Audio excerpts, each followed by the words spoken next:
Oh no! What an amazing start. Let's try this again. What's going on, everybody? I'm your host, Des, from the Gain Stage Podcast. Today, we're joined by two people I consider friends, Madison and Caleb from Jack the Elbow. They are a prog rock band from Birmingham, Alabama. How's it going this afternoon, fellas? Pretty good, man. Well, man, thank you for having us on here. Yeah, absolutely. So I want to get right into this because some people listening to this podcast are going to probably say, like, what the hell does Jack the Elbow even mean? So give us a little bit of backstory on the name. And fantastic question. So me and Caleb and our original drummer Tucker are all three martial artists, and so we've been training for each other for a long time. That's how we all met each other. That's how we ended up starting the band together. And so to jack an elbow is to attack or to break somebody's elbow. Not an official a lot term. of people. Not an official term, just jack my elbow. Just jack his elbow. Sort of that kind of vibe. There's surely at least somebody who looks at the name, probably a lot of people who look at the name of like, why is there an elbow and why is his name Jack? What is going on with that? Yeah, so that's actually funny you mentioned that. So, back in my previous band, Malice Jackson, we played one of our first shows with you guys, and I saw the show flyer, and I'm like, who is Jack the Elbow? I'm like, that is such an odd name. But it's one of those odd names that stick out in a good way now because, like, it's got like a nice ring to it in a way that it's odd, but it still stands out. Kind of like Coheed and Cambria. Hey, like there it is. How far do we make it? Just getting that one out of the way immediately. I quit. I'm out. Take a shot every time one of us says Coheed. It literally. Jack the Elbow was when we sat down to like start the name, I think we had 10 potential band names, and 9 of them were the worst band names imaginable. They were just so generic. They were not good. One of them was like Shades Mountain Project because we were rehearsing over at our buddy's Chris's house at the time. He lived off in Bluff Park, and so that was one of them. We had like Soul and Luna was a contender for like half a second. We had a number of names on the board, and all of them were so terrible. Jack the Elbow was just the one. Yeah, and I love the name. It's coming up with a name, especially nowadays, is really hard because you guys know how many bands pop up in the Birmingham area like every single week. There's like 5 new projects, and coming up with a name that is unique and stands out matters. And I guarantee if you Google Jack the Elbow, you are going to be the only Jack the Elbow. And that is the thing, because it's not just Birmingham, it's the entire world. So there's no we didn't have to fight for that one. We didn't have to pay anyone for any URLs or usernames. Now this is a deep piece of lore, and I'm so glad that this was vetoed because I really wanted the band name to be Scandorfian Judanus. Scandorfian Judanus. For half a second, I was like, no, I forgot that was one of them. It'll be good. It's like, no, it would not have been good. Nobody would have been able to pronounce it or spell it. What is the origin of that? Scandorfian Judanus. So there was at one point in time, probably around the time Inception came out, I got really into like lucid dreaming and stuff. So I would try to study different techniques for all that and like dream journal and pay attention to dreams. Well, I wasn't super successful. I was here and there, but one time I had this dream, and in the dream I was in a doctor's office, and the doctor comes in, and he goes, "I have terrible news. You have this disease, and your life is going to be cut short." And I was like, "Well, what do I have?" And he goes, "You have Scandorfian Judanus." And I immediately, it was so bizarre and just so BS that it just like made me lucid in the dream, and then I had a lucid dream after that. And then as soon as I woke up, I like wrote it down. It was like Scandorfian Judanus. So that's the origin of Scandorfian Judanus. I was wondering where that came from, just from the Discord. I'm like, that is Discord. It sounds almost like a Scandinavian Viking name in a way. It does a little bit. It truly would have been, even though I did have my heart set on it. But sometimes this has happened many times over the course of the band, is that I will have my heart set deeply on something that is a wrong decision, and my bandmates will have to tell me, it's like, let's just think on that for a little bit. So luckily that one got vetoed. That's okay. And sometimes your bandmates have to keep you grounded like that, absolutely. To temper your expectations and make you realize, like, hey, let's not do that. Yes.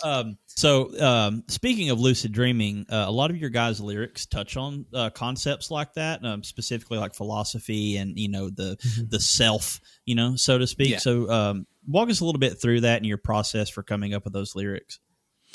Yes, so we definitely write about that sort of thing a lot. Me and Madison both write lyrics, and I tend to write just a lot from that headspace of like thinking about introspectively philosophical stuff, sometimes spirituality related stuff, or almost even new agey stuff. Like for me, whatever I'm like thinking about at the time, whether it be that I've read something about some Eastern thought system that I like, or some Native American thought system, or some Western.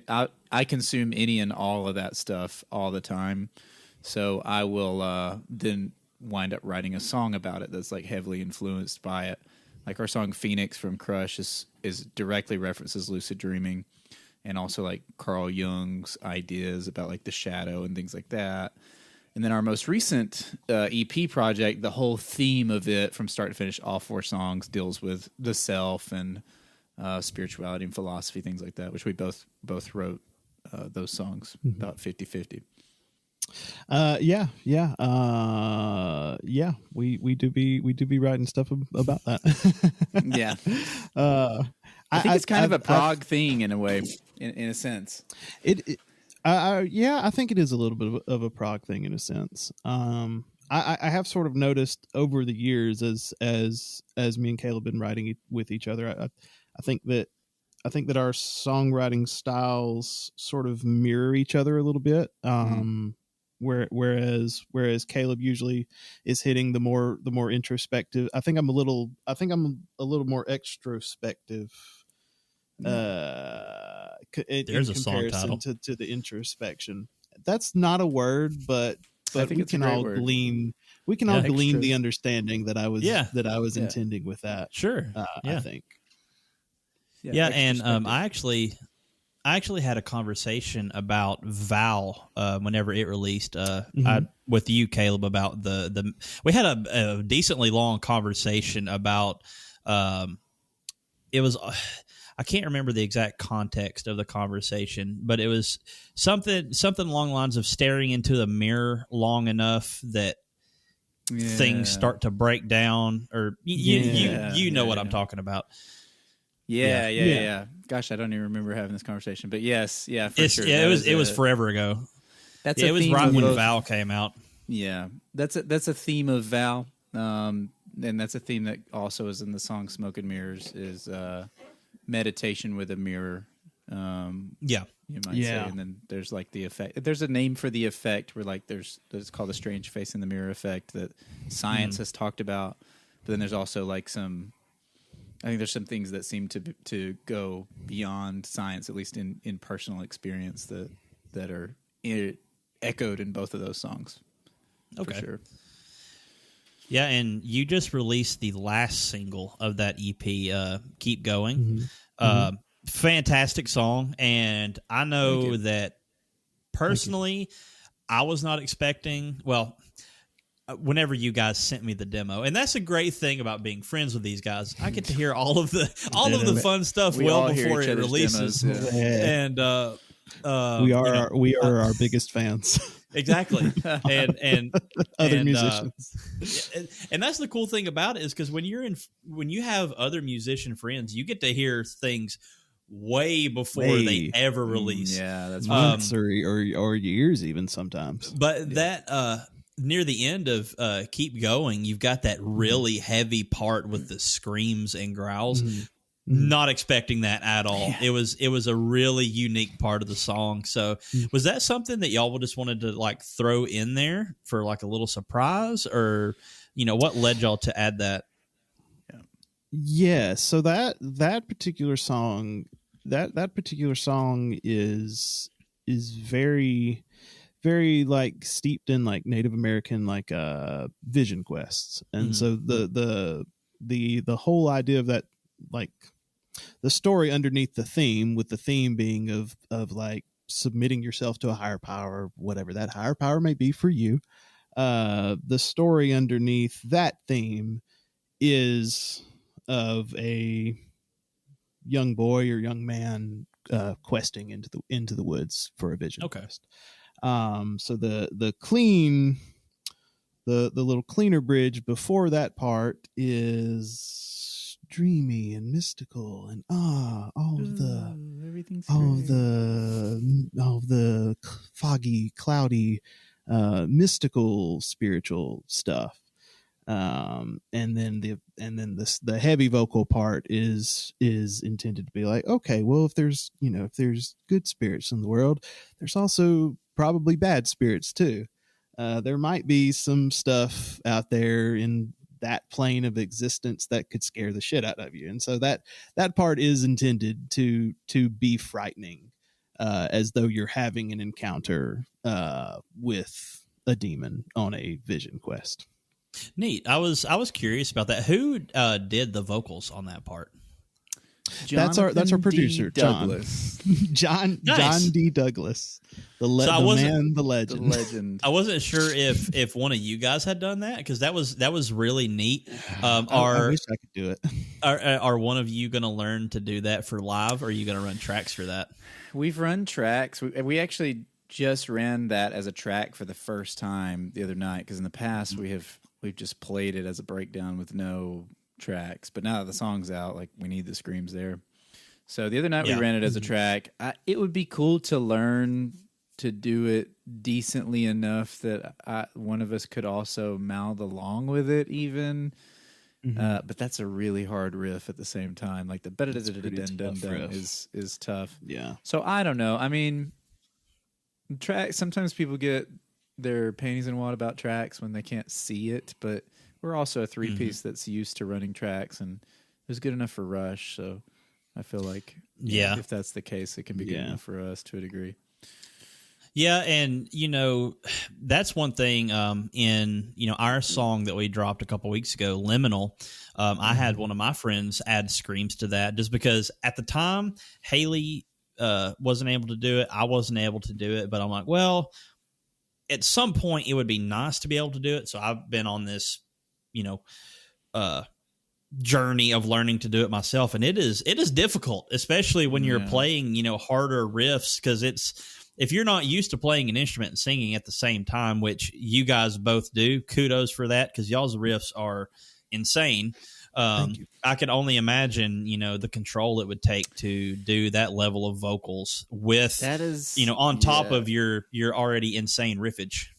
Yeah. That's definitely a process that we've learned, because like I couldn't really do it at all when we started as a band, and then really when we got to for me, I mean, Madison had to figure it out quicker, but for me, when we got to our song Phoenix and we got around to we have to play this live, it's got the pre-chorus is really not an easy riff, and I have to sing at the same time. So when we started learning that song, I kind of figured out a system for learning, and the easiest is to put it into a DAW and slow it way down and try to find almost like little hook points where I know that this syllable latches on to this note on the guitar. And it's like when you can find 3 or 4 of those, suddenly you can do it. But before that, it's like trying to use 2 brains at the same time. Right. Same process for me. I'll go into the DAW and actually program my bass line out in MIDI and my vocal melody out in MIDI, and then just run it super slow, and being able to physically see how the vocal melody and the bass lines up is a big help. I've had a couple people come up and be like, "There's how do you do that? How do you play and sing that at the same time?" And that is an amazing compliment, and I'm very gracious when I receive those compliments. And the answer is a year and a half of work. Yeah. And I don't think people realize the amount of practice that actually goes into oh my God, playing your guys' style of music. Like, it's obviously you guys there are a lot of rock elements, right? It's prog rock, but on the other side of that, there is the prog part of it. It's not necessarily easy stuff to play. Like your bass lines, you're just all over the place, and singing at the same time. It's incredible to watch. It can be, yes, it can be very difficult, and there's a lot of time that goes into it. Like we'll keep going, for example, that was written. It's about a year old, and it's taken the full year to get to the point, be like, okay, there's still some parts of this that need to be more polished in the performance of that song live, but I've at least got it to a point now to where I can manage to get to the end of that song, and sometimes that means simplifying. Like, if you can simplify a part and still maintain the essence of that part, sometimes that's the answer, at least until you can get another 6 months of practice in to get the part that you really want to play down. Yeah. So, speaking of your insane riffs, whenever you're sitting down to write a song, like, do you guys approach it from hey, I have this vocal melody, or, maybe do you have a riff idea, or what's your approach to writing a new Jack the Elbow song? Usually in the past, either I will write an entire bass line for a song, or Caleb will write an entire guitar line for the song. That's 9 times out of 10 where things start from, and then we build from there. For me, with this particular band, we were talking about this earlier in the car because we were coming back from a buddy's house. For this band, there's never been a moment where we started with lyrics, I don't think, as far as I know of. It always starts with the music, and then comes vocal melody after the music, usually, and then comes the lyrics. I think once or twice I've maybe had an idea that started as a vocal melody, but usually for me it starts with a guitar, or it starts with his bass lines, and then we kind of build from that. In the past, I've always written just with a recording into a DAW. Now we are using, and we did it a little bit on the new EP, and we're doing it almost entirely on the new album we're writing right now, but we're doing it all in Guitar Pro. So I have my guitar, and I'm writing, and I use Guitar Pro often to write things I can't actually play yet. So it's kind of pushing the envelope of what I'm able to do. It's right on that edge. And then we take the Guitar Pro, I pull it into Reaper, go in there and actually demo out the guitar, cheat a little bit in the editing, because, again, it's something that I'm going to have to practice a lot on a lot of it before we ever get around to really recording it. And then from there, writing vocals to it. So Guitar Pro rocks. Okay. If anyone's out there is not using it, and you think you would like to have like tablature and hear your music before you can play it, Guitar Pro is the bee's knees for sure. See, that's something that I brought up in the previous podcast. You guys actually came up in the previous podcast, but that's a question I'll get to in a minute. Okay. So I actually bought Guitar Pro because I'd heard you talking about that, where, you could actually sit down and write stuff and, try basically push your boundaries, like you were saying, it's writing stuff you can't play yet, but that's the key word, yet, write something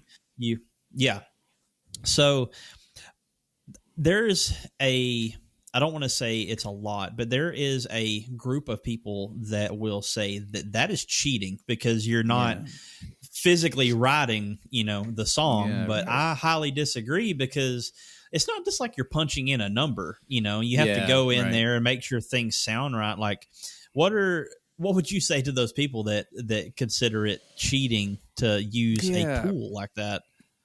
Yeah. I'd probably say fuck off, but then what I'd say in a more diplomatic way is okay. So what I'd say in a more diplomatic way is like, all of production and recording is cheating. But that's how I approach production. I don't approach it to like try to capture a quote live or raw sound. So I have no problem with cheating at any level on that end. On the flip side of that, like you said, can't play yet. If you come watch us in a live show, you will see that by the time we play those songs, when they're out and we're playing them live, we can play them. So I see it as a tool to push my own limits and actually get better at guitar. Like writing our music like that makes me a better guitarist. So, I don't see it as cheating. If it's cheating in the same way that all production is in my opinion, but we also approach production like we are trying to make it sound, I don't want to say good, because it's not necessarily that other styles are bad. That sounds produced or polished. That's the word I'm looking for. So we do a very polished, everything is on the grid style, very engineered productions. So I don't really have an issue with quote cheating. And again, the open invitation is always like, just come see it live. You'll see that we learn it by then. But yeah, for the year beforehand, before you ever hear the song released, yes, there's a year, 18 months where I can't play it, where it's written, and I can't actually play it well live yet. So if I'm a cheater for that amount of time, you're not going to know anyway because you're not in the band. So, I mean, maybe our friends like you will know, but yeah. So yeah, I mean, it's just a work in progress, Right. And see, I would say, it's almost like you're learning somebody else's song, but you wrote it. It's yeah, I don't really I don't see it. I don't see it in any different than like me. I consider myself an excellent rhythm player, right?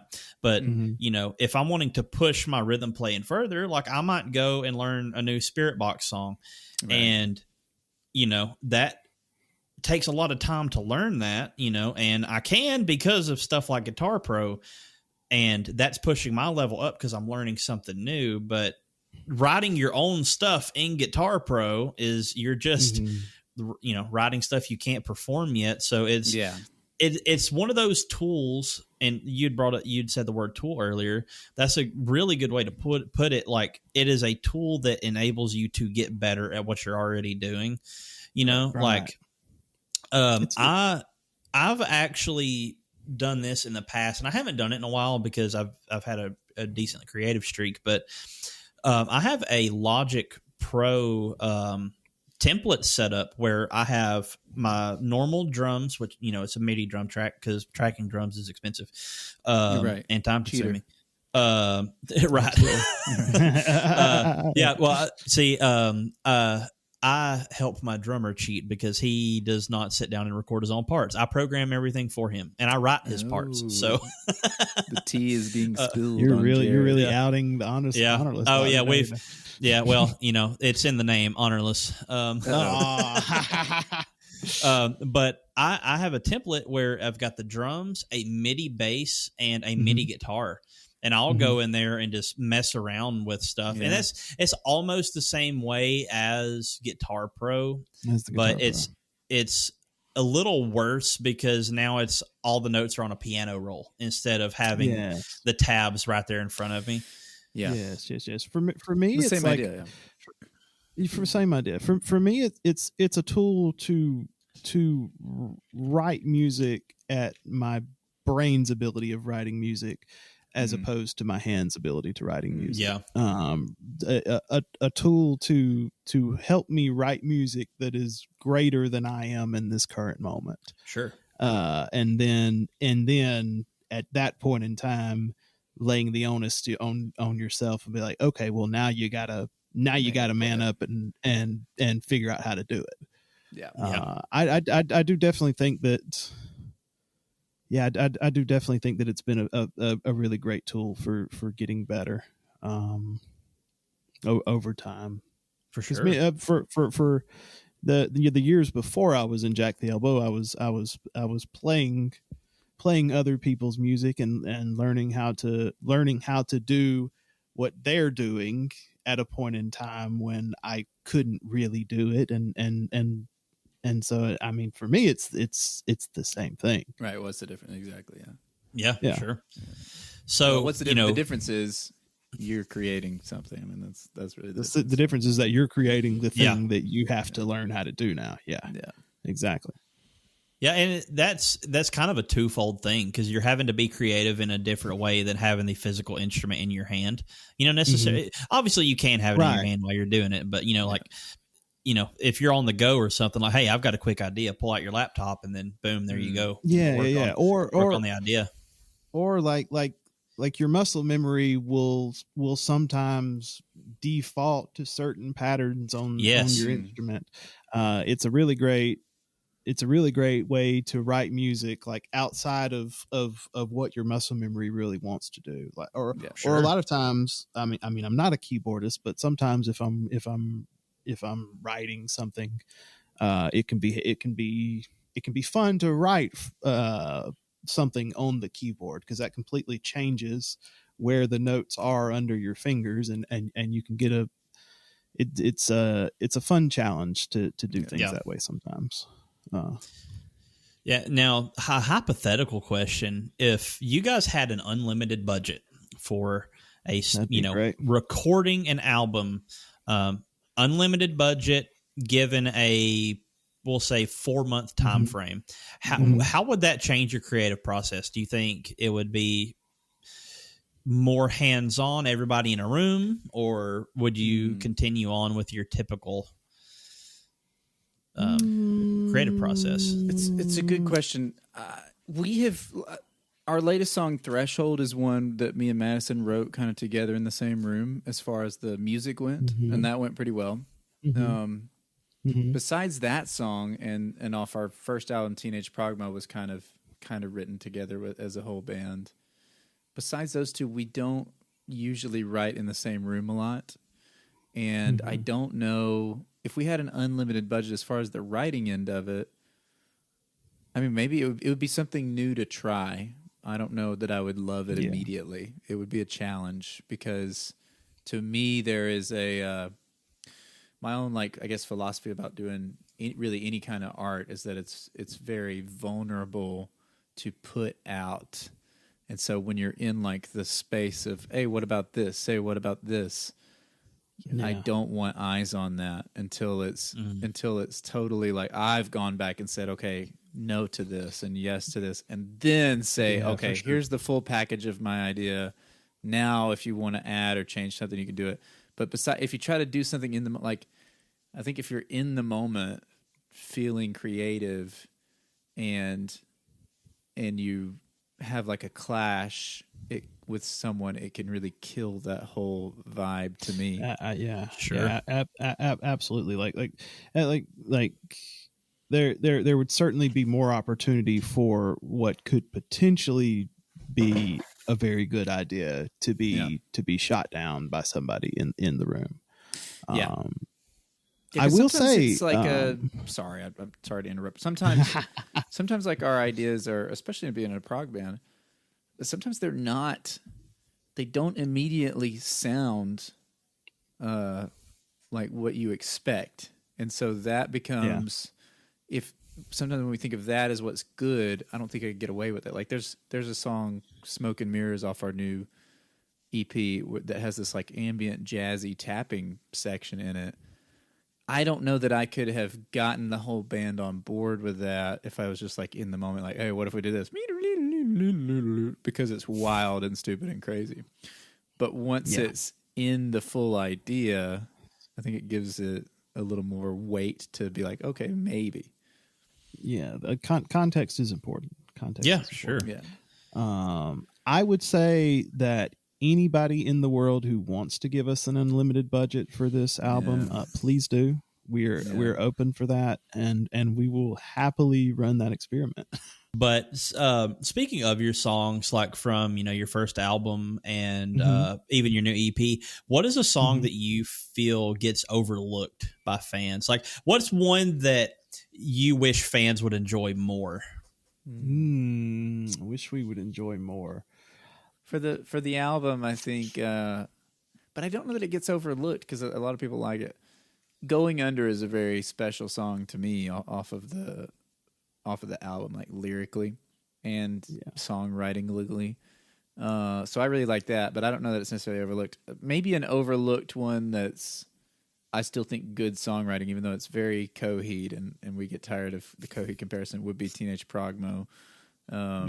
Because I think it's got good songwriting. Sometimes when we play it, I'm like, hey, actually, this is kind of a good song. It's a good song. Teenage Progmo was what I was about to say. I think as far as our Spotify streaming goes, that Teenage Progmo has consistently been dead last. For the entire time that Crush has been out.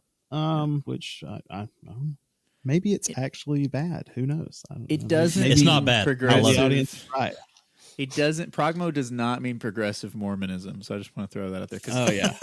We've had like on 2 or 3 separate occasions, people have come and asked us about the Mormon song, and we're like, I have no idea what you're talking about. Finally, we realized that Progmo, PROGMO, is apparently a shorthand for progressive Mormonism. When we wrote that song, as a joke, I titled it, because working titles are always kind of like just goofy. I titled it Teenage Progmo because the teenage part is that we knew we were going to write like a adolescent romance in the lyrics, so that was the teenage part, and the Progmo part was supposed to be progressive emo, which was me saying I wrote a Coheed song, basically. Gotcha. And then we just never changed it from the working title, so it has nothing to do with Mormons. No offense to any Mormons, but I dropped the F-bomb early in, so they're not here anyway. That's true. So on your guys' live sets, have you had any train wreck live moments that in the moment was awful, but looking back, you're like that it's something that you can laugh at now? Well, yeah, we can definitely laugh at it now, but they certainly were train wrecks in the moment. So we play to a click, and we have backing tracks, and the way that we have all that set up is the house gets our backing tracks, we have the in-ears, we have the clicks in our in-ears.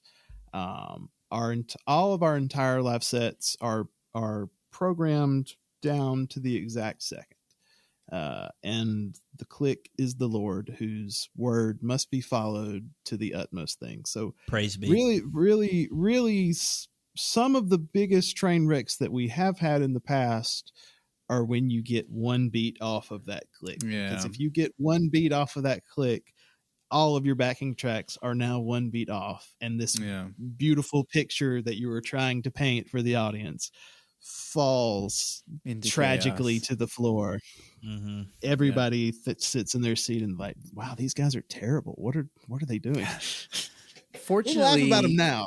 Yeah, they're in the moment. They say. Fortunately, I think most of the times that's happened. It probably has happened. We've played like 40 something, 40 shows, I think.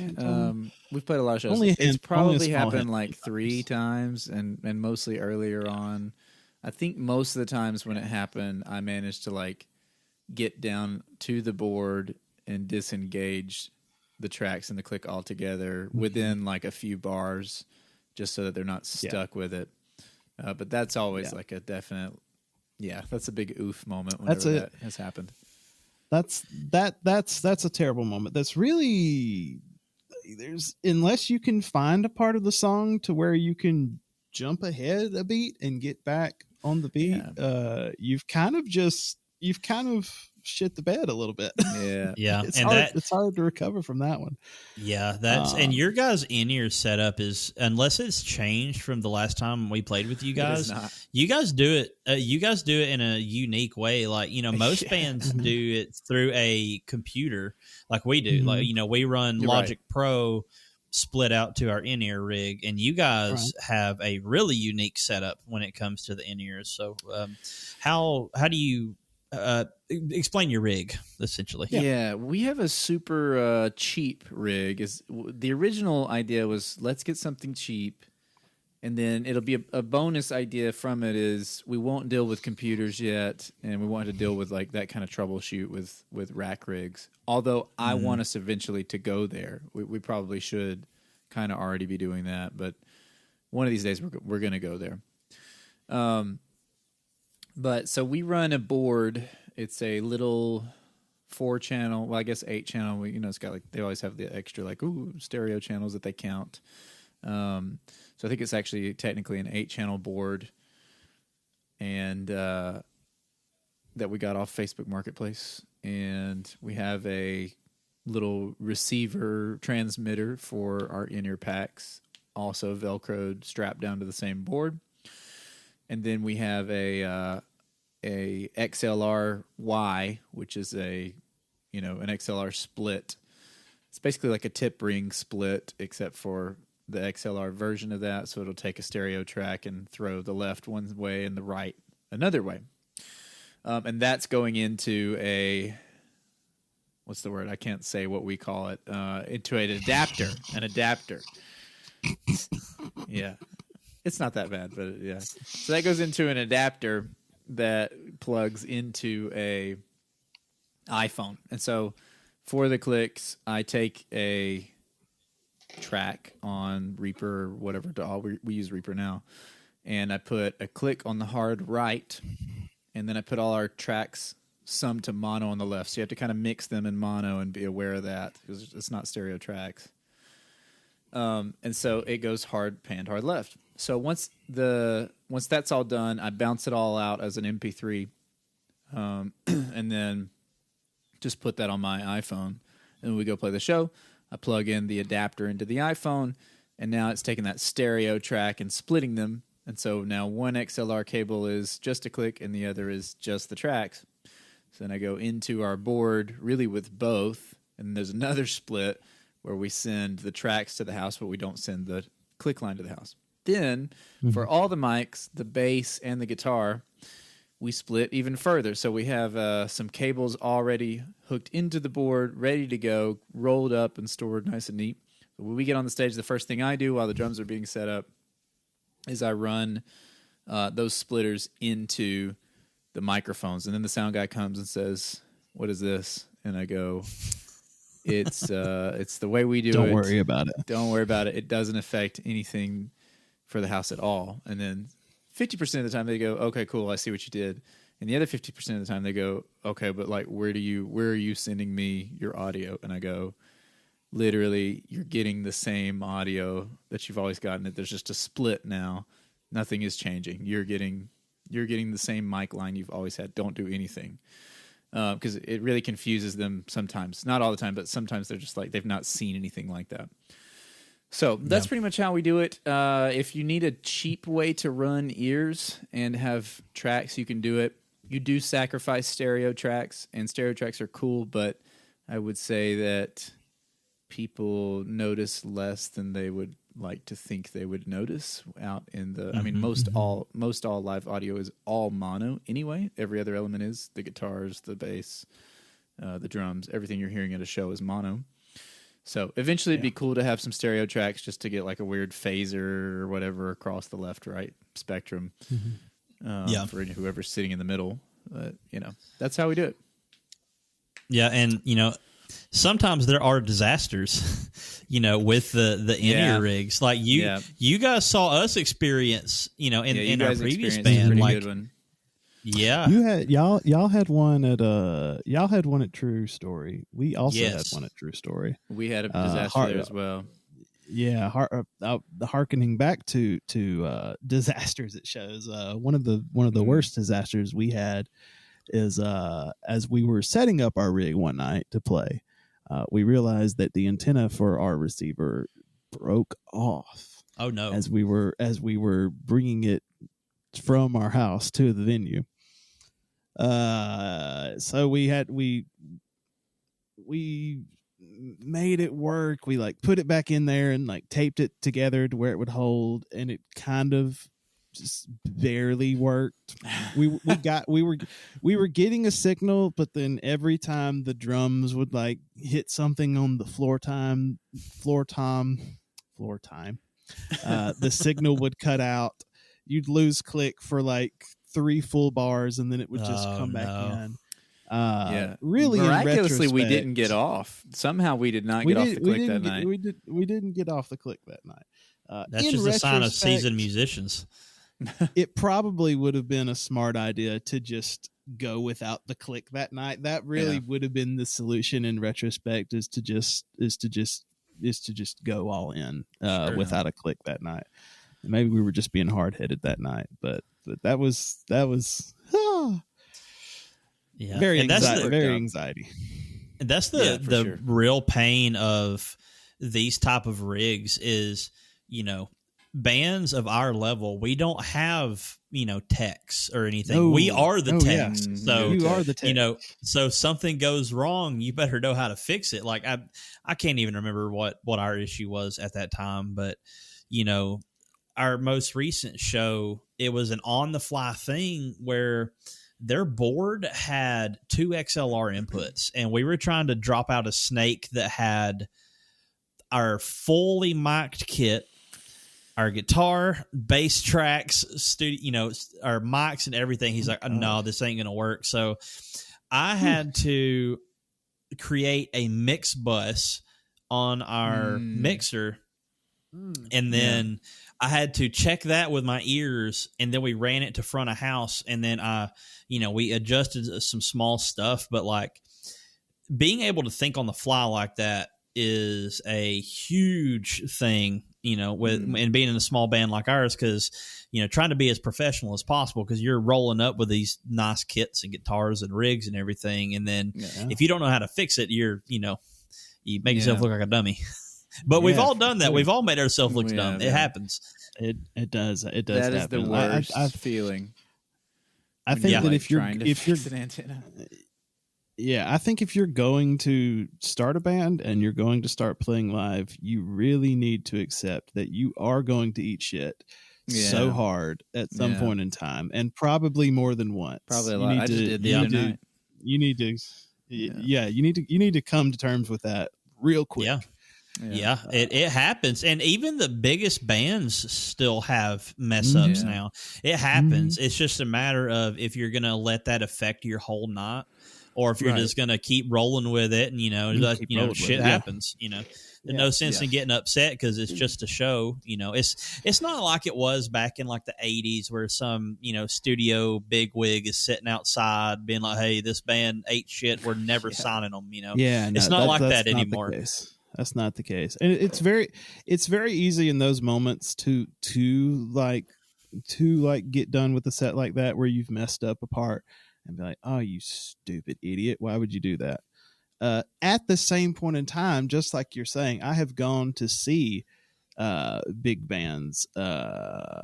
Tool comes to mind at the BJC last year. I can't remember what song they were playing, but Adam just screwed up super hard, and that's actually like a great moment. I was like, I was at the show where Adam just ate shit in front of 100,000 people at the BJCC, or however many the BJCC holds.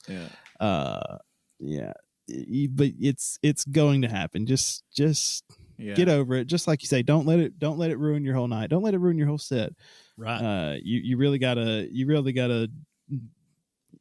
keep going. I hate to play their own stuff, but you gotta keep going. Same. I've seen Cody, and this will be shocking. I've seen Cody and Cambria about 15 times, and one time I saw them. This is actually at Avondale, so Madison was there too. They were doing a whole album. They were doing their 4th album all the way through. And in like the first song, there's like a little acoustic part, and Claudio just forgot the words, and he didn't say them, and then he said he just brushed it off. He went, "You guys know it." He just kept going. You know, that's how they started out the set, was with a mess up, and they're like, you know, was with a infamous for being incredibly tight. So you know, it just happens. I had the exact same experience at work play a few weeks ago. We started off our set with Val, and the absolute very first note that I played, I slide up to a note and I just slid all the way past it, like 3 frets past it. It's just freeform jazz, baby. Commit to it. It's just freeform jazz. I will say it's a lot easier to recover from a screw up in the middle of a set when you fuck up the first note that you play. Yeah, yeah. That one hurts a little bit more, but yeah, it happens. Yeah, and you know that's real great advice for new bands. You know, because like we said earlier, there are bands popping up all the time, like every day. Definitely. What is the worst piece of advice that you as a band have ever gotten? I had to think about that one for a second. What bad advice have we gotten? One piece of advice that I got that I definitely disagree with. We were at the Nick. We are known to have played the Nick. If anybody is local to Birmingham, we went on a spree where we played the Nick 13 times. Wow. In like a year, in like 13 months. It was a lot. So we have definitely played the Nick. That being said, there was one time we were playing there, and there was a guy who was rather intoxicated, and he told me after our set. Which time? Yeah, that's a good question. He told me after our set that that I needed to play more guitar solos, that I'm too good of a guitarist to not play. And like we had like 2 solos across the 40-minute set. Mm-hmm. Yeah, I think that was just fully wrong. Yeah, no. Mm-hmm. So there's that one. Yeah, it's. I haven't gotten anything as far as like playing live or anything. I have gotten what I consider to be bad advice on production before, and the reason that I consider it to be bad advice is because it came from somebody that I don't like, and so every opinion that they have is wrong.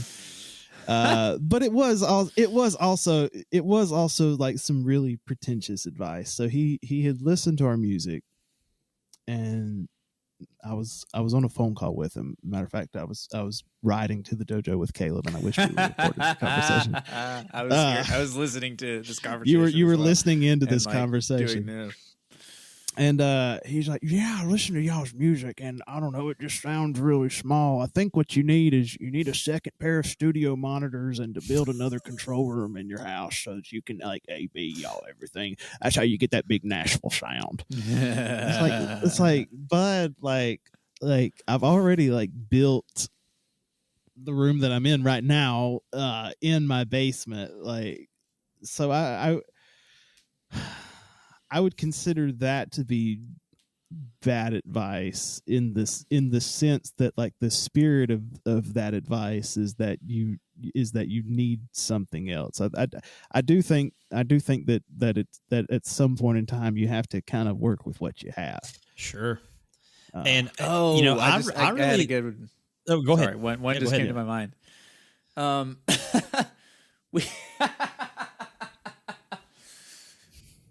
Okay, we worked with someone on something.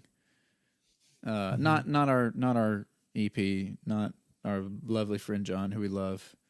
None of the Atlanta people, but we worked with someone on a thing that we did, and they told us afterwards, "Have you guys ever thought about putting out instrumental versions of this just in case people hate the vocals?" Was the exact words that person told us. Have you thought about putting out instrumentals just in case people hate the vocals? Not just in case people prefer, but after this person listened to us perform the thing, they said just in case people hate just on the the vocals. just on the off chance that like And I was like, are you saying you everybody hate the vocals? hates your dog shit, Yeah. terrible vocals. Just in case. That was a fun one. That's rough. That was a true. Moment. Yeah. That was a fun situation, or fun. I don't know if that's advice. I guess it kind of counts, but yeah, that we would be better as an instrumental band, basically. And what that's funny. Like, I do like instrumental stuff, and I feel bad because Periphery has gotten that. Like, I wish they would release all their stuff instrumental because I hate Spencer's voice. Like, that's stupid. Like, I really enjoyed Spencer's voice, but that's neither here nor there. But going back to what Madison was saying is like learning to work with what you have. I think doing that can make you a better musician or producer. Like, my studio monitors, I have the PreSonus Eris 3.5, so they're incredibly small monitors. I don't have a sub or anything like that. I get a general mix. Check in my car, check what I need to do. And to me, and, I also send it to y'all for y'all's advice too. Like, I think my stuff sounds decent for what I have, Yeah, for sure. Now it's not no Los Angeles studio level, but for being an independent, producer and band, it works. And I think so many people get caught in that, I need this and this. And if I just buy, this new SSL compressor for my rack, it's going to make me a much better producer, like. Right. Meanwhile, in reality, they don't know what a compressor does. Yeah. It just makes you the same level of producer with an SSL compressor. Yeah. Like you really have to just learn to use the tools that if you don't have like a foundational knowledge of what you're doing, then that's not going to help you.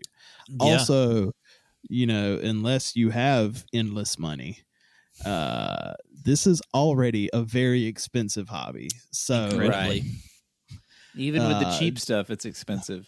Even with the cheap stuff, it's very expensive. So there's also like a great deal of financial incentive to figure out how to do it with what you have. For sure. Yeah. Not only is it expensive monetarily, but it's expensive time-wise too, because it is incredibly expensive. It takes so much time to learn and grow. Like, good Lord. I just made a joke to Caleb about that this afternoon on the way back up here. Yeah. I was like, every time that we start recording a new project, we lose 3 weeks and $500. Yeah. Yeah. That's like if we record someone else. So not even Jack the Elder. Someone's like, hey, will you help me with this? Yeah, that's $500. We'd love to help you that. $500. $500 later after we buy some new plug-in. Yeah, and this is a general piece of advice going out to whoever listens to this podcast that wants to get into producing and mixing and stuff. You can make like incredibly high quality recordings using stock plugins. Most of what I use on our stuff is stock plugins, other than maybe like a Fresh Air or Heatwave, using stuff like that. But even drum libraries, amp sims, you can get incredibly high quality ones for free. So you can Labs get got some really good stuff. Yes, I love Labs. All those kind of MIDI key packs. Yes.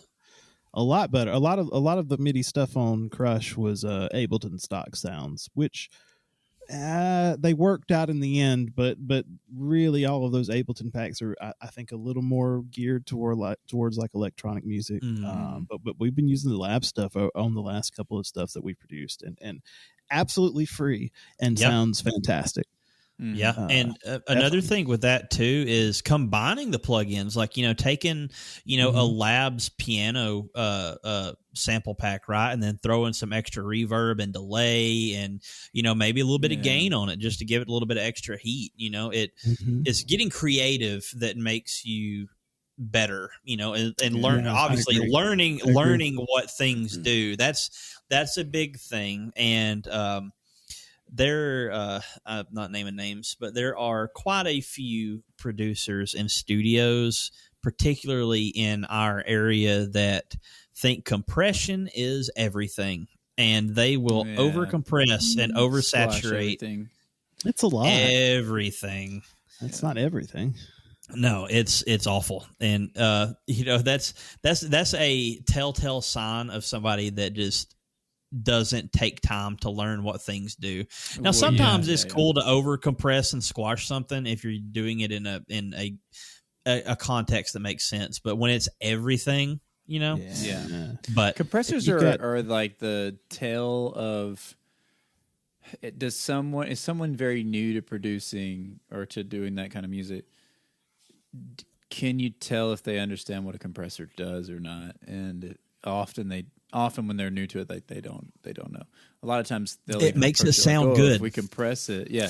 Well, the compressor, I can't really hear it. It just makes it sound good. Or it makes it louder. That's a fun one. It's like, okay, that's what a compressor does. It makes it louder. Okay. Well, that's real. That really is the. And I totally agree that I think that compression is really the most difficult thing to begin to understand, because it's like the most difficult thing to learn how to hear. Like how training your ear to be able to hear what the compressor is doing.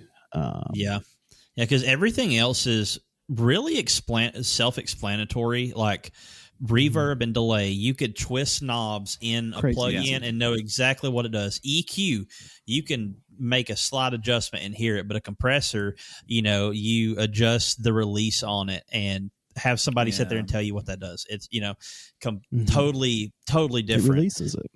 Yeah, it just releases it. It releases it. As soon as it releases the attack. Yeah. Attack, grab core mention.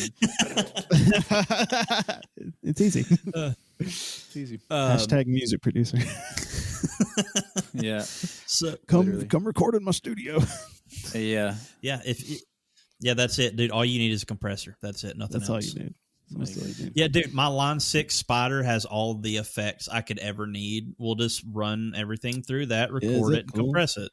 Yeah, is that cool? I got like a 60 cycle hum on my guitar, but you can take that out in post, right? Yeah, for sure. We're going back to live set stuff. What do you look for in a good live set from another band? I think energy is important to me. Energy? I like to see people moving on stage. I try to do that on stage. I need to get better at it personally, but it's sometimes hard with the sort of riffs that we play. But I like to see that, and then tightness I really am a fan of, because I want us to be as tight as we can be. And so when I see a band and they're super tight, that makes me go, heck yeah. So I like that too. Yeah.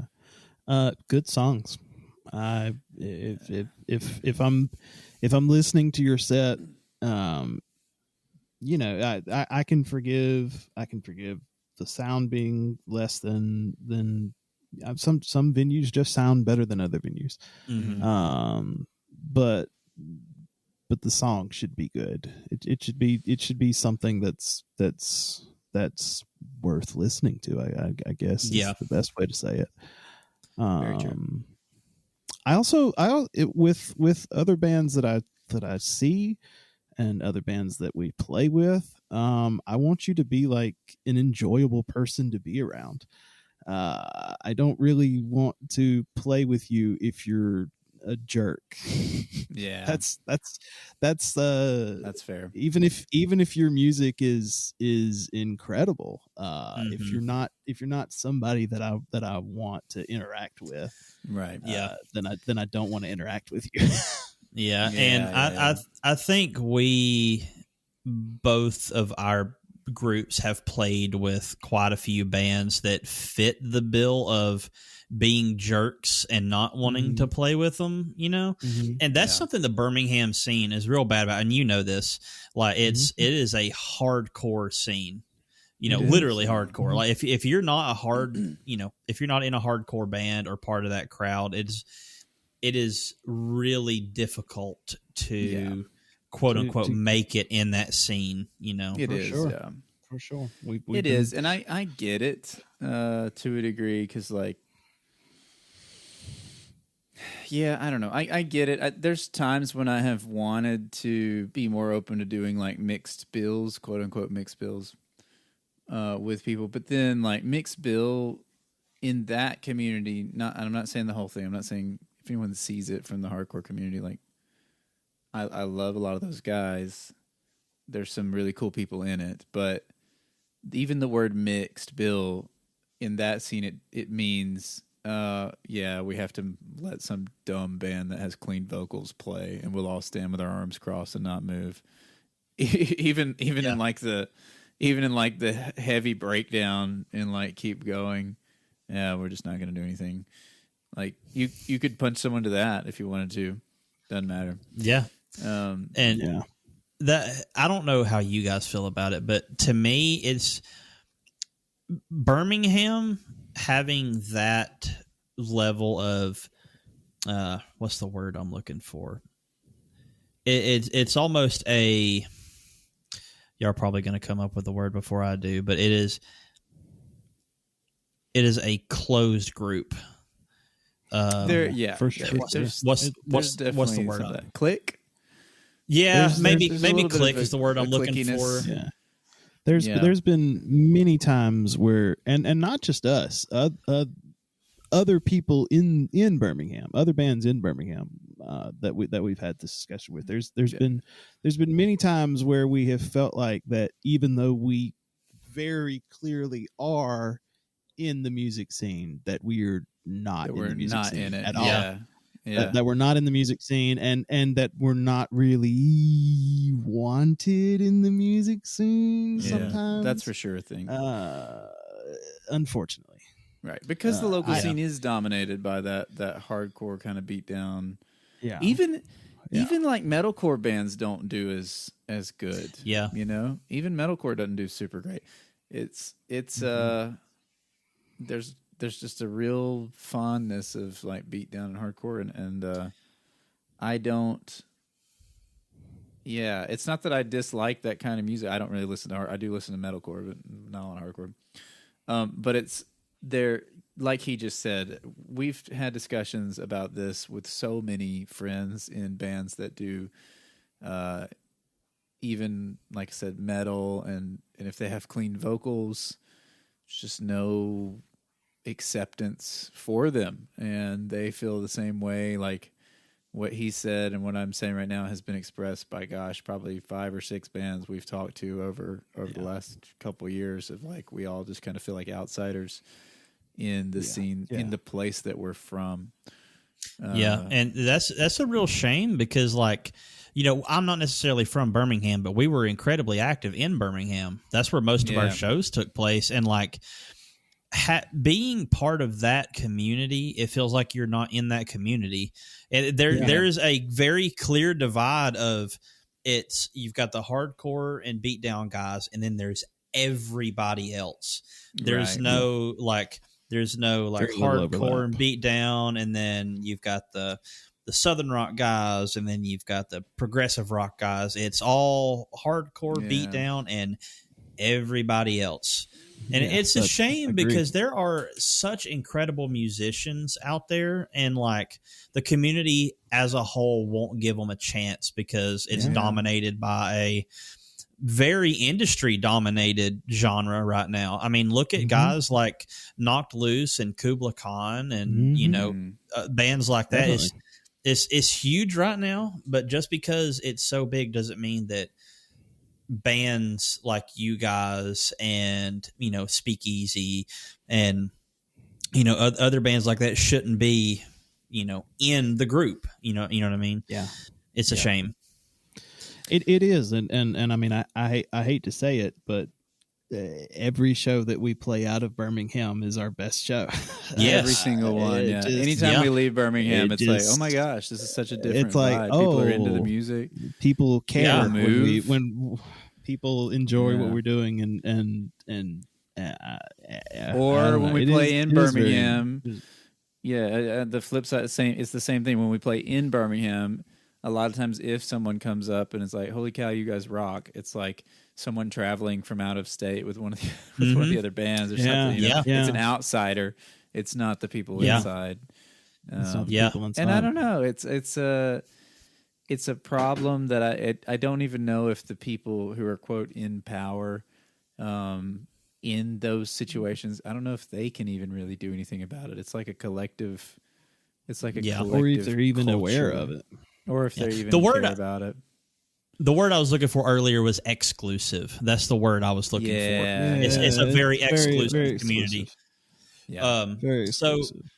So, we're kind of in the same boat where any show that we played outside of Birmingham was phenomenal.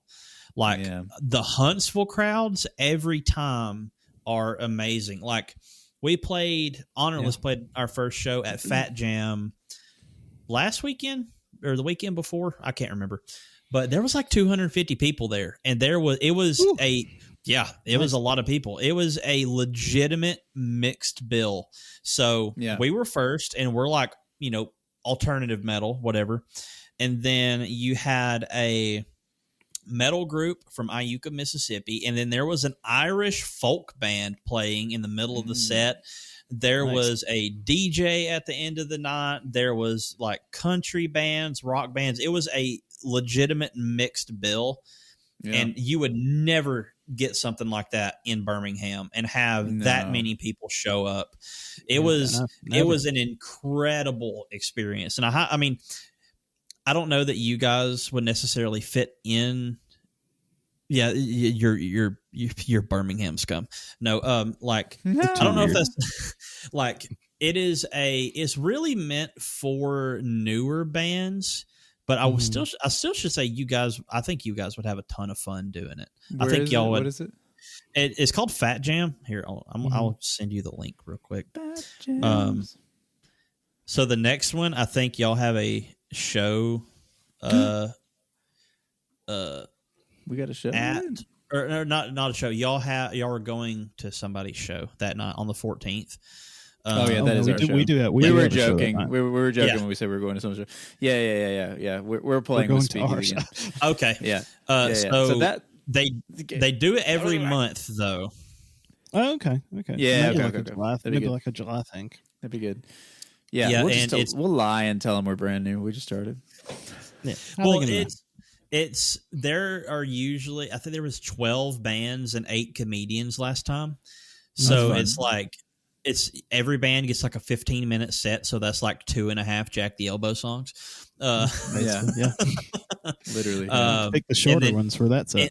In between the band's changeover, the comedians do their set. So it's like, I gotcha. It's a really well-oiled machine, but it's also an incredibly DIY thing. Like the stage is made out of pallets and like 2x4s. So nice.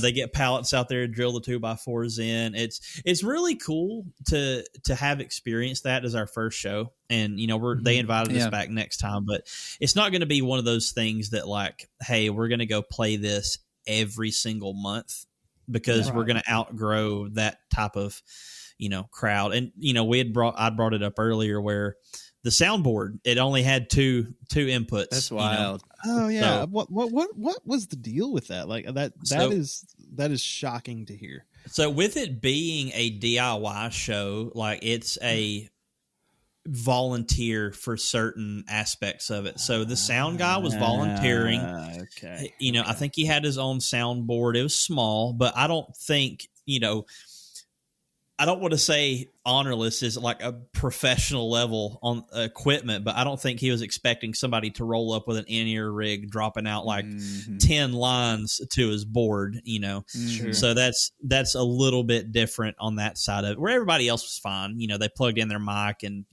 turned their amps up and we're good to go. But, we are on that one end of the spectrum, that off case that they should be able to be prepared for next time.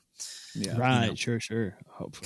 100%. Because if you guys pulled up, you are going to pull up with y'all's rig and be like, hey, a similar situation for sure. A little bit of hot water. I want to throw something out because I think like talking about the whole hardcore thing that's in Birmingham. Two things about it. Number one, we have a friend who has been super supportive of Jack the Elbow, seen us a couple times, who was one of the vocalists in one of the bands in Birmingham. Like, they played Furnace Fest, sweetest guy in the world. He himself corroborates all of this too. So like, it's not like it's the perception of insecure people who are outside. It's a thing that he saw himself, and people see it. So that's a real thing.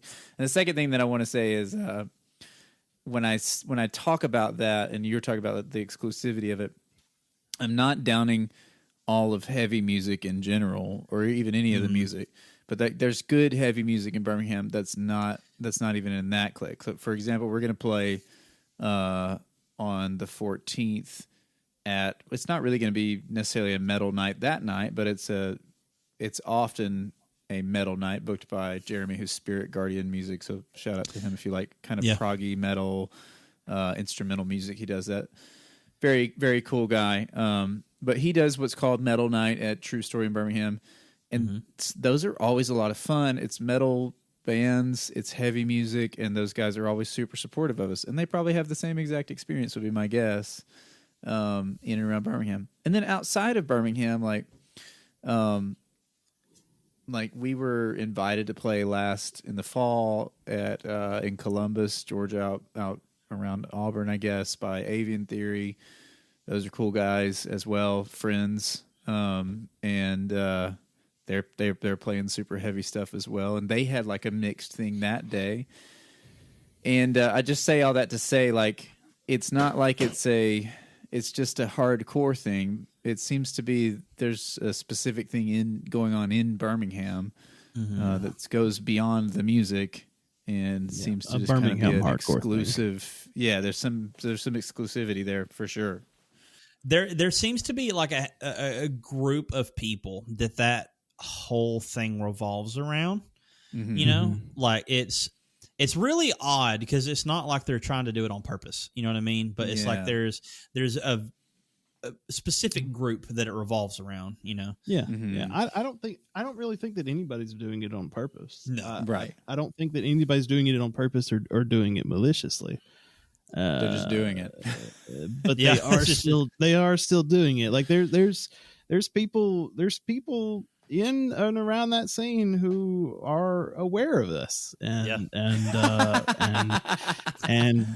the answer that we're aware of you is that we're aware of you. We're just looking for the right bill to put you on. It's like, okay, well that the right bill that comes off a little bit as a business professional. Go away, a little bit. Sure. So okay, well then we'll go away. And that too. We had an incredibly hard time even getting on for. After a while, we were able to book our own shows and stuff, but breaking into that scene down there already is hard. It's a matter of knowing people and being like, hey, we're trying to get a show. Nobody will give us a break. And, shout out Danny Hammonds. He was incredible. Danny like generous to be able to get us on shows like a True Story. Definitely. That is my favorite place to play in Birmingham because the crowds are always so nice and welcoming. True Story is like that one haven that is safe for everybody. We played a couple mixed bills there and it was always fun at True Story. I agree. Handy Dammons. I got a new handy. I got a handy Dammons from Danny Hammonds. That'll make sense if you've ever seen it at Danny Hammond's sticker. Yeah, I agree. I agree with you. I really enjoy True Story, and it does feel like a little bit of a safe haven. in Birmingham for for a progressive rock band like Jack the Elbow. Yeah, and to some degree, if we were in like a very open, with arms wide open sort of scene, we would shout out Creed. We would still be a prog rock band. You know, like we're always going to be. Yeah, we're always going to be not playing music that's like, I don't want to call it pretentious music, but it kind of is, like music that's not necessarily super accessible, immediately music. accessible. Yeah, you know, that's not us. So like it's very easily accessible to people who like progressive music. Mm-hmm. Yeah, musicians like it. Musicians like it a lot, and I do think that to some degree we do a pretty decent job of bridging the gap towards to people who aren't necessarily inclined towards progressive music. But that is that even still that is a factor that definitely does play into the equation. So you actually just brought up what was brought up in in my interview with Cam from Veo. He had brought up that they tread that line for so long of being a band that was trying to be progressive, but at the same time trying to maintain a listenability for the average person, you know, like turning on music and be like, oh yeah, I can get down with this, even though it's on the progressive side of things. And I brought up you guys immediately. Like, thank you. I think the average person can turn on a Jack the Elbow song and listen to it and enjoy it for all of its elements, even though it's on that progressive side. And do you guys ever see yourselves going off you may have answered this question, going off one side or the other of that, of getting more into the progressive side that's just for the music nerds, or going more of a mainstream, like watered down progressive sound? Because you guys are full on progressive, you know. I think for this EP, I definitely think that we've gone more fully in the progressive side of things. And the album we're writing is not going to help. The album that we're writing is really not going to help. It's really just wild. Tripling down. It's really tripling down. I think as far as like the music is concerned, that we're pretty hardcore into just really tripling down on the progressive side of things musically. At the same point in time, we always really try to put a great deal of importance on the songwriting, which I think is where that vibe that you're coming from about us is coming from. That, like, I think if you can write a really good song, then that gives you permission to do whatever you want around it. Writing a really great song unlocks the doors to be as wildly progressive as your little prog heart can muster. We've always that's really the key.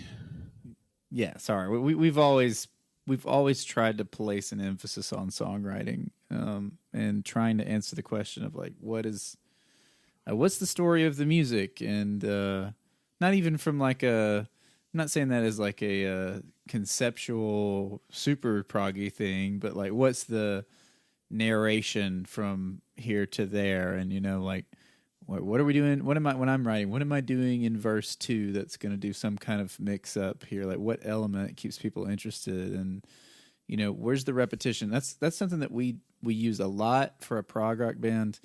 We make heavy use of repetition. We don't do a lot of through compositions, and the reason for that is that's good songwriting, you know. And we don't really sacrifice a lot of the mechanisms of good songwriting. Don't get sacrificed in the name of prog. Really, for us, it's kind of the opposite. That would be a much more difficult task to, in my opinion, to write a really good and memorable song with the through composition. Repetition legitimizes.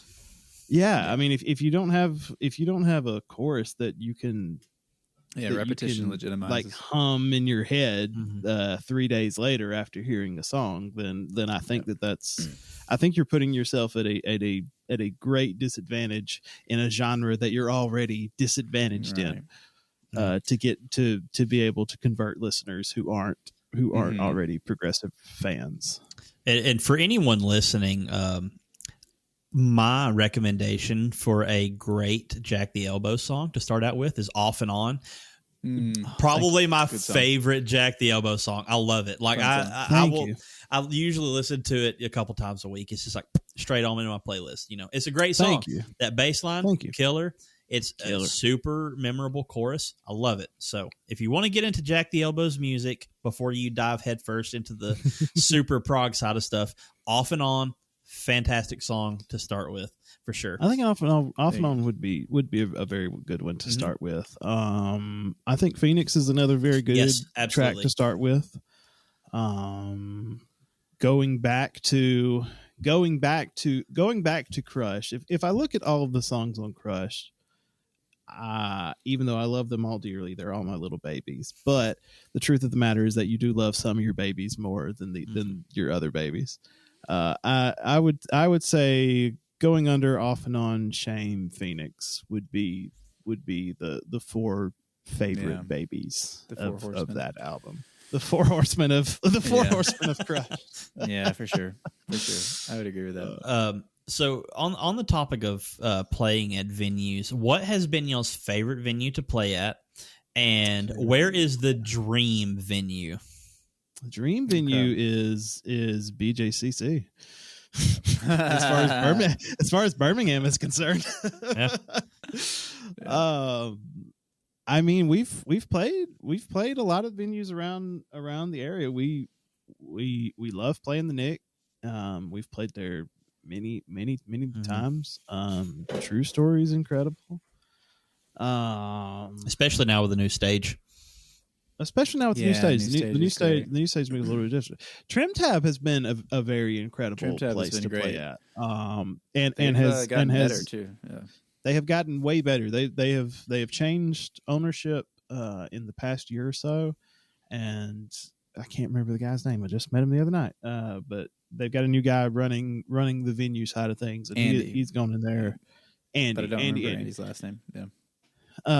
He's gone in there and he has made Trim Tab into a place that feels like they want you to be there. Whereas in the past it kind of felt like they were just shoving you in the back of the warehouse to play a venue. But even in those points in time where it wasn't spruced up and made nice, that's always been a venue that we've gotten a considerable deal of traffic at. Every show that we've played there has been well attended. That there are venues that we enjoy playing at that are not the most well attended, which is unfortunate. Yeah. Avondale Apothecary. We've played it a couple times. I'm hoping that they do well post the law change in Alabama. Hoping they don't go out of business. Their sound is great, and their sound was set up by Aaron Green, who's a like Birmingham local sound legend guy who's done a lot of sound professionally. So, and it sounds fantastic. As far as like the sounds of places, probably it and the Nick are some of my most consistent favorites. I love the sound of the Nick. Now we've played. It's no hate against the Nick. I love some of the people there, but we've played some Nick shows to 0 people. And, Same, but at least it sounds incredible. But it sounds incredible. Just to be honest with you, they have a wild sound system, and they have wild sound men, professional really sound men, who actually do this for a living. Yeah, Jay Taylor. We've played some other. Josh. Yeah, we've played other places. I think there's also places where like we were talking about earlier, the more core vibes just do better. And so most of the places we've played where we were kind of just there, it felt like a little bit were places that were more core oriented. Yeah, but no hate to anybody. That's just kind of the way that it is. Yeah. So yeah. We're getting close on time, so I wanted to bring this up. Tell us about Hayley Williams, Madison.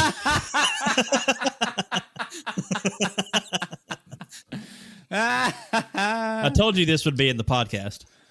Did you tell me this was in the podcast? And I told you in the Discord yesterday that I was going to ask you, and it was going to be in the episode. I did. If you told me, then I forgot that you told me. Yep, it's in there. All right. Do you just want me? Let me just scroll up, and I'll just send you the long paragraph that I wrote. So the short answer to your question is that I'm in love with Hayley Williams, as any man would be, and I have no shame in that.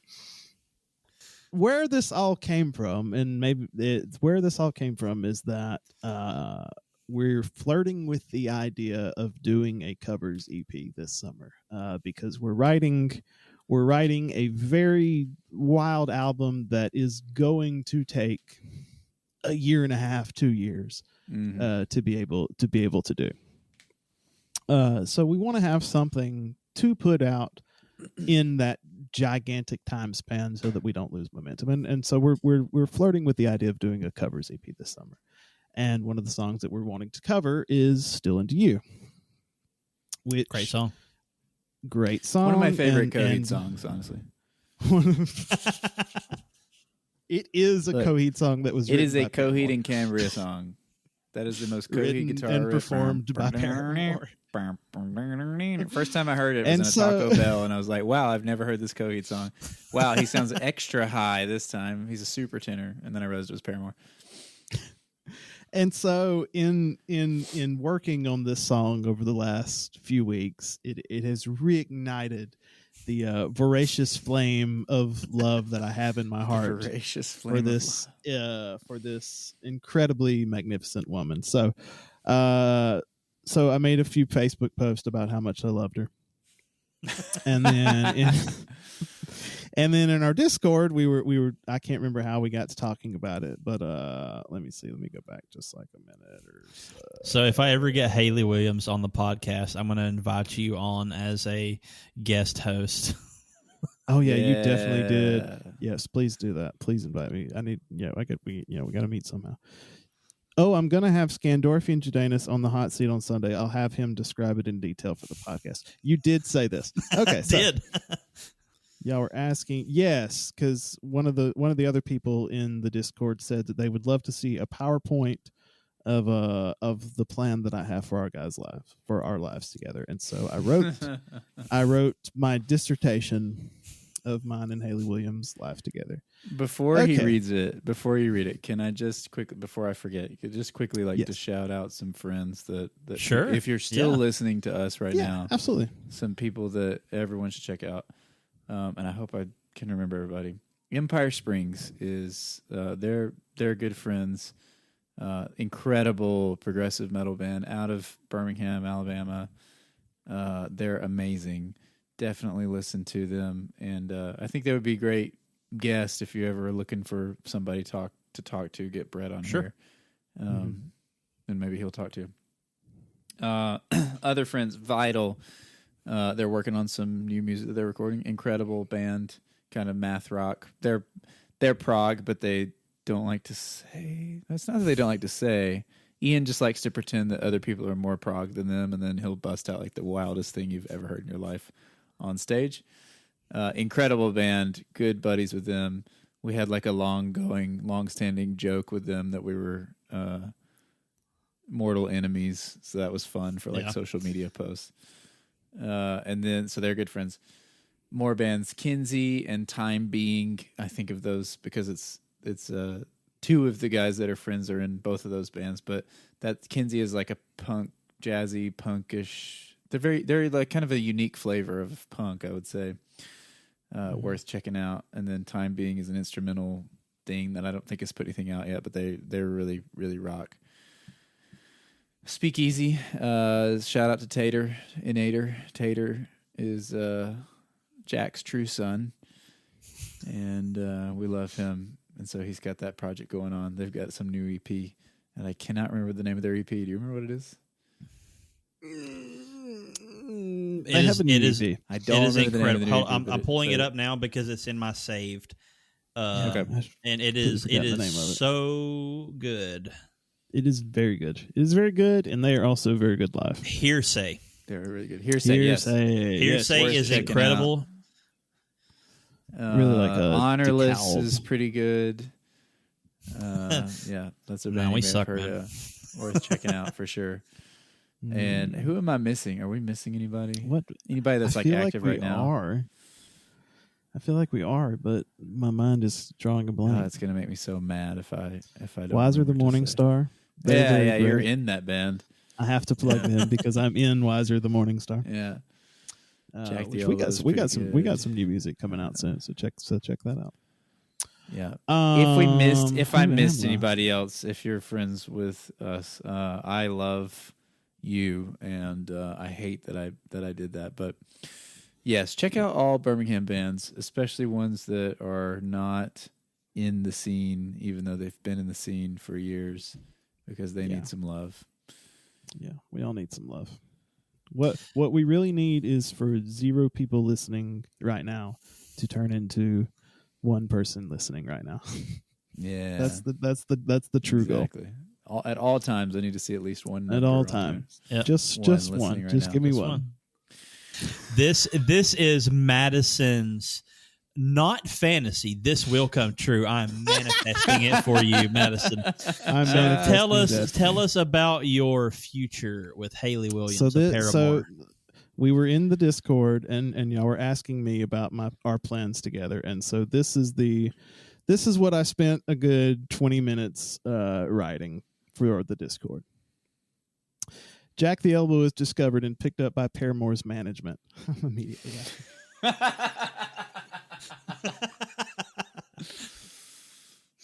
Just knowing that I'm about to read this. Jack the Elbow is discovered and picked up by Paramore's management. We get booked as their opener on a European tour in the summer of 2026. Hayley and I meet in the green room at Historic Venue in downtown Hamburg. Our eyes lock as soon as I walk into the room, and the spark that we share is immediately obvious to everyone around us. But we have to keep things professional. We have business to attend to, and can't allow personal feelings to get in the way, no matter how strong they are. Over the course of 17 shows across Europe, to an average crowd of 50,000 per night, our romance blossoms. And by the end of the tour, our feelings are undeniable for one another. We begin dating and tie the knot in the fall of 2027. I'm thinking an apple orchard would be a nice venue. We have 2 twins together, a boy and a girl, and after each releasing a joint album together that goes quadruple platinum, we both retire to the quiet countryside to focus on our family. Both of our children also grow up to be genre-defining frontmen women. Fast forward many decades, and we have stuck together through thick and thin to build a life of unwavering commitment to one another. We both pass away together peacefully in each other's arms in 2083, just minutes apart from one another, as neither one can bear the thought of living without the other, surrounded by our family. The world mourns our passing for years, and April 29th becomes National Madly Day in our honor. So if anybody has an in with legendary vocalist Hayley Williams, I am trying to make Hey Hey My Baby. So I hope this clip blows up on social media. Yes. This is it, baby. Hopefully Jack the Elbow finally has our moment. This is the moment that Jack the Elbow pops off. The next guest I'm having on is Earshot. They are huge band from the 2000s. They had one of their songs. I hate to say they're a one-hit wonder because they're really not. They have incredible songs. But their song Wait was everywhere. So huge band. What is a question that you guys would want me to ask them? Obviously, can we open for you? No, I'm just kidding. That's a fantastic question. So obviously, like the music industry has changed so radically in the last 20 years. I would be very, very interested to hear the story of how they came up and how they made it versus how the path that they think that somebody in 2025 should take. Interesting. That'd be a really good question. Drawing the episode to a close. Thank y'all guys for being on so much. Again, this is Jack the Elbow. Where can people find and listen to your music? They can find our music platforms everywhere. Jack the Elbow. And follow us on Instagram. We're on pretty much every social media, but Instagram has always been our primary spot at Jack the Elbow. Spotify, everywhere else. Everywhere that you listen to music, you can find us. Our new EP Intensives is dropping on June the 13th. And we're really excited about that. Like I say, we're in the middle of writing our second album right now. We have a few other little like small EP ideas that we're thinking about doing in that time frame that's going to take. So just give us a follow and stay tuned. And if you enjoy it, like tell somebody about it. Tell someone about it. Help us become rich and famous. Tell your friends about me. Yeah, that way you can fall in love with Hayley Williams and make your plan. That way definitely tell Hayley. If you don't tell anyone else, tell Hayley Williams about. Yeah, even if you don't tell, just help a brother out. Thanks y'all for tuning in to the Gain Stage podcast. I've been Dez. They have been Jack the Elbow. We'll catch you in the next episode. See ya.